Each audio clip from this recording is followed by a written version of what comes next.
달콤한 말씀 행복한 하루 4월 21일 말씀 묵상을 함께 나누도록 하겠습니다. 오늘 본문은 요나서 1장입니다. 여호와의 말씀이 아미떼의 아들 요나에게 임하니라. 이르시되 너는 일어나 저 큰 성읍 니느웨로 와서 그것을 향하여 외치라. 그 악독이 내 앞에 상달되었음이니라. 그러나 요나가 여호와의 얼굴을 피하려고 일어나 다시스로 도망하려 하여 욥바로 내려갔더니 마침 다시스로 가는 배를 만난지라. 여호와의 얼굴을 피하여 그들과 함께 다시스로 가려고 배삭을 주고 배에 올랐더라. 여호와께서 큰 바람을 바다 위에 내리시매 바다 가운데에 큰 폭풍이 일어나 배가 거의 깨지게 된지라. 사공들이 두려워하여 각각 자기의 신을 부르고 또 배를 가볍게 하려고 그 가운데 물건들을 바다에 던지니라.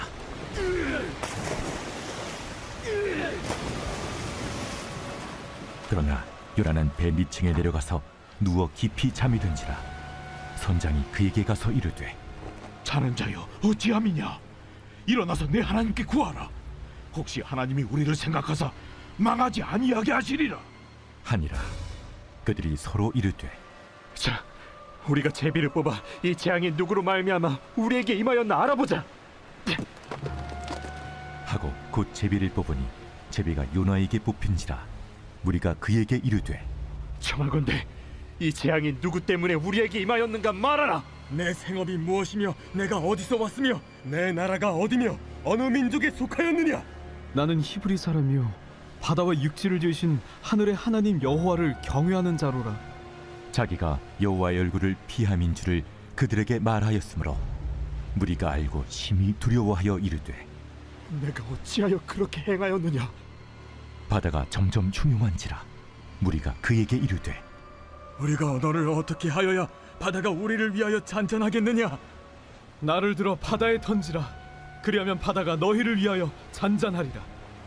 너희가 이 큰 폭풍을 만난 것이 나 때문인 줄을 내가 아노라. 그러나 그 사람들이 힘써 노를 저어 배를 육지로 돌리고자 하다가 바다가 그들을 향하여 점점 더 흉흉함으로 능히 못한지라. 무리가 여호와께 부르짖어 이르되 여호와여, 구하고 구하오니 이 사람의 생명 때문에 우리를 멸망시키지 마옵소서. 무지한 피를 우리에게 돌리지 마옵소서. 주 여호와께서는 주의 뜻대로 행하심이니이다. 요나를 들어 바다에 던지매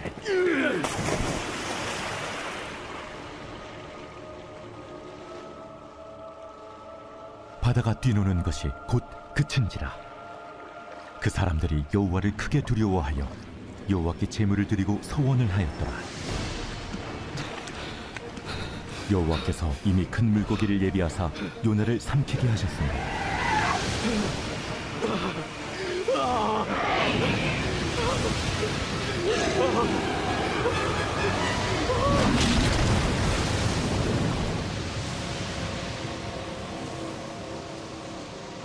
요나가 밤낮 3일을 물고기 뱃속에 있으니라.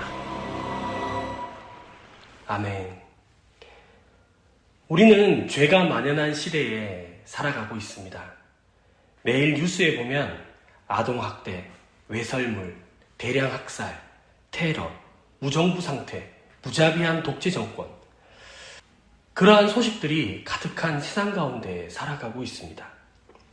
이렇게 폭력과 증오로 가득 찬 세상을 바라보면서 우리는 하나님의 심판이 정말로 필요하다고 생각합니다. 어쩌면 이런 폭력을 행하는 가해자들에게 하나님, 저들을 복수해 주십시오 라고 바랄 수도 있겠습니다. 그들은 인간의 힘으로 어찌할 수 없는 그런 구제불능의 인간이다라고 생각할지도 모르겠습니다. 여러분, 하나님께서 여러분에게 그들에게 복음을 전하라고 하신다면 어떤 마음이 드시겠습니까? 오늘 본문의 요나는 그런 임무를 부여받았습니다. 이스라엘을 괴롭히는 악한 나라 아수르로 가서 회개를 외치라라고 명령을 받았지만 요나는 하나님의 말씀과는 반대 방향으로 달아났습니다. 그리고 이렇게 도망한 예언자를 하나님께서 어떻게 돌아서게 하시는지에 대해서 기록한 책이 요나서입니다. 다른 예언서들은 예언자가 한 예언에 집중하지만 요나서는 예언자에 관한 이야기를 한다는 점에서 다른 예언서와는 조금 다르다고 할 수 있겠습니다. 오늘 본문 요나서 1장에서 하나님이 선지자 요나에게 니느웨에서 회개의 말씀을 선포하라고 하셨지만 요나는 하나님의 낯을 피해 도망가기로 작정합니다.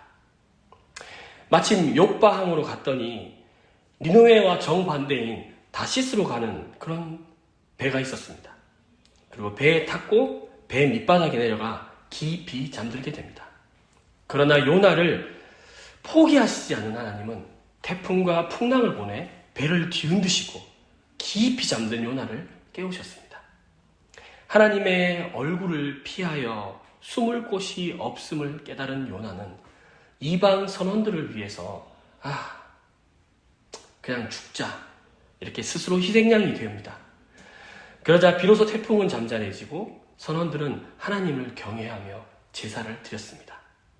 그리고 하나님은 그런 요나를 포기치 아니하시고 물고기를 예비하셔서 요나를 물고기 배 안으로 집어넣었습니다. 사랑하는 강소 공동체 여러분, 그 누구도 하나님의 낯을 피해 숨을 수는 없습니다. 이 세상 그 어느 곳도 하나님 없는 곳은 없습니다. 이 세상 그 어느 길도 하나님 없이 살아갈 수 있는 길은 없습니다. 그러니 하나님의 부르심을 피해 살아가고 계시다면, 사랑하기를 피해 미워하고 용서하기를 피해 분노하고 계시다면 주님이 부르신 그 사랑의 길로 가시기 바랍니다. 설령 그 반대의 길을 가고 있다 하더라도, 나의 감정이 주인되어 때로는 나의 지식이 주인되어 간다고 할지라도 주님은 결코 포기치 아니하시고 여러분을 돌이키실 것입니다. 요나의 불순종으로 인해서 누가 피해를 받았죠? 이방 선원들이었습니다. 제비가 요나에게 떨어지고 이 풍랑의 원인이 요나로 지목되었습니다. 뱃사람들은 하나님을 두려워하는데 당연히 회개해야 할 요나는 민족적으로, 종교적으로 그런 거드름을 피웠습니다. 회개하고 돌이키기보다는 바다에 빠져 죽겠다고 합니다. 요나가 바다에 던져지자 바다는 잠잠해졌고 선원들은 자기들이 믿는 신이 아니라 요나의 하나님을 두려워했습니다. 하나님의 관심 밖에 있는 사람은 없습니다. 심지어 악한 성읍 니느웨와 이방 선원들을 눈여겨보셨습니다. 불순종하고 하나님이 원하시는 방향과 반대로 갔던 요나 역시도 큰 풍랑 가운데 회개하기는커녕 죽기를 위해서 바다로 뛰어든 요나. 그러나 하나님은 포기치 아니하시고 물고기를 보내 요나를 삼키도록 하였습니다. 여러분, 요나가 자격이 있어서일까요? 요나가 회개하였기 때문일까요? 아니요. 자격 없는 자에게 주시는 하나님의 은혜 때문이었습니다. 하나님의 은혜 때문에 요나가 살 수 있었습니다. 우리가 이 사람은 변화되지 않을 거야 여겼던 사람, 이 민족은 구원받을 수 없을 거야 여겼던 민족이라 할지라도 하나님은 모든 민족이 주님께 돌아오기를 원하시고 모든 열방이 주님께 예배하기를 원하십니다. 포기하시지 않는 사랑, 다시 기회를 주시는 사랑으로 돌아갑시다.